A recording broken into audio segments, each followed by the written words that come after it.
जय जगन्नाथ। आज मु आंब खट्टा रेसिपी धरिकी आसी। एबे तो जानते आंबर दिन एबे कंचा आंब घर को आसिले एहीपरी सहज उपाय रे ए रेसिपीटा बनातु।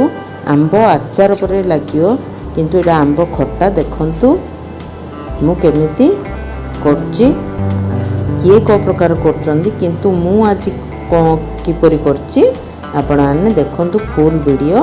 और जदि सब्सक्राइब करनथिए सब्सक्राइब निश्चय करंतु, लाइक शेयर कमेंट अधिक मात्रा रे करंतु। देखंतु फर्स्ट रेसिपी मु आंबर धरिक आसिली आंब खट्टा। आंबटा को मु भलारे टिके चांची देली।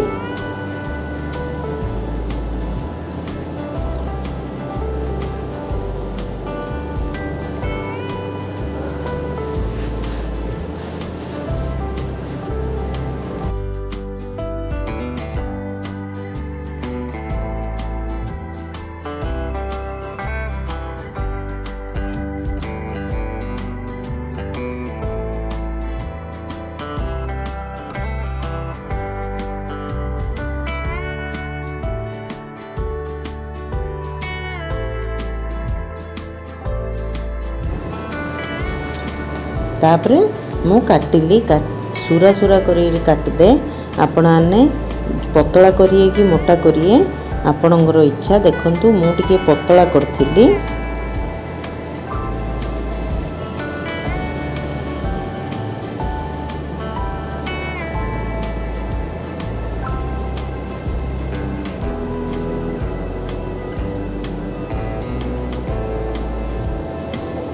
तापरे मु दीटा आंब नहीं दीटा जगह आंब मुझे काटिदेली पतला पतला करी।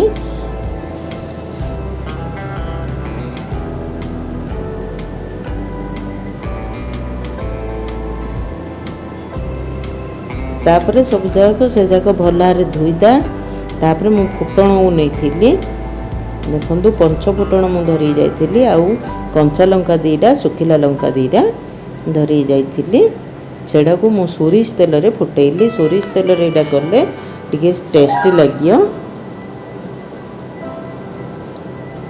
सब जाक से फुटण जाक पकेदा। सब जाक से जाक फुटेइगिरी टिके भाजिदा। तापरे आंब जाक को सेथिरे पकेया।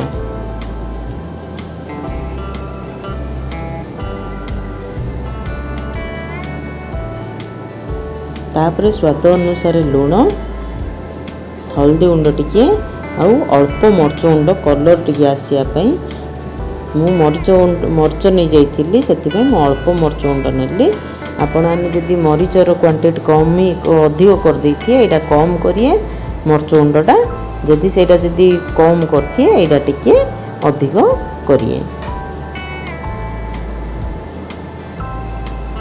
मु अल्प का मरच गुंड पकेली सेटा को भलारे भाजीदेली। तापरे टिके घोड़ेदा स्लो करी घोड़ेदा। तापरे मु मसला पाई नहीं देखंतु पान मौरी टिके सोरिष जीरा आ मेथी टिके नहीं सेटा टिके भाजिगिरी गुंड करता।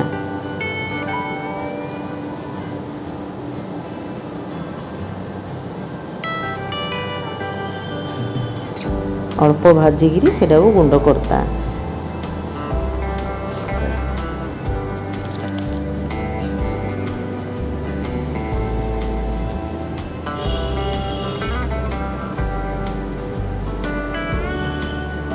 सेटा को टिके गुंड करी सेथिरे पकेता।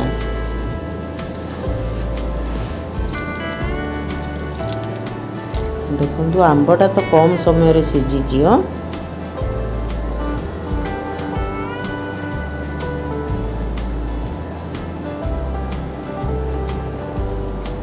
तापरे मु चीनी पकेली।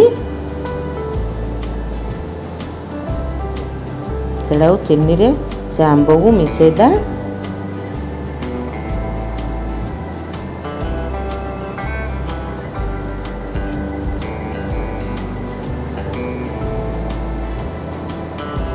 तापरे मु अल्प पानी पकेली।